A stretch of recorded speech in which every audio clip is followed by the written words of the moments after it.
तलखी ममालिक के अंदर कितनी भी हो और खेल कोई भी क्यों ना हो, मुकाबले के पहले आगाज़ में और इख्तिताम पर खिलाड़ियों का आपस में हाथ मिलाना किसी भी खेल की एक बड़ी अहम इखलाकी रिवायत तस्वुर किया जाता है।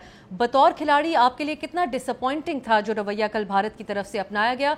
देखें, तकलीफ तो बहुत हुई क्योंकि हमने कभी ऐसा ऑब्ज़र्व नहीं किया, क्योंकि जब आप ग्राउंड में जाते हैं तो आप किसी भी पॉलिटिकल इन्फ्लुएंस को लेके नहीं जाते। एक ट्रू स्पोर्ट्समैन के तौर पर आप खेलते हैं। उसमें जीत और हार भी जो है उसमें ग्रेस रहनी चाहिए। अगर आप जीते भी हैं तो it should have a graceful way कि आप उसके बाद जो स्पिरिट ऑफ द गेम है वो सबसे पहले मेंटेन करें।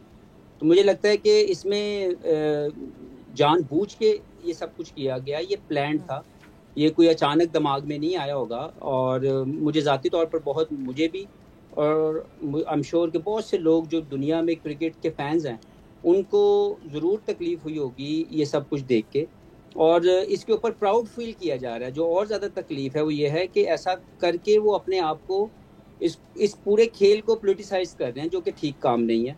मुझे लगता है कि आईसीसी के जो मैच रेफरी के ऊपर उंगली उठाई जा रही है या सवालात उठाए जा रहे हैं वो बिल्कुल ठीक है, क्योंकि जब टॉस के ऊपर हाथ नहीं मिलाया गया था तो उसी वक्त मुझे लगता है कि इस चीज़ को जो एंडी पाइक्रॉफ्ट हैं एज ए मैच रेफरी उनको इन्वॉल्व होना चाहिए था और इसको रिजॉल्व करवाना चाहिए था।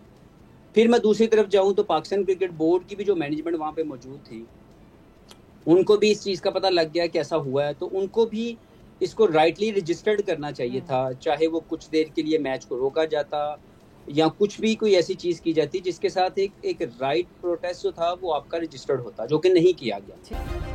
सब्सक्राइब करें और बेल दबाएं ताकि कोई खबर रह न जाए।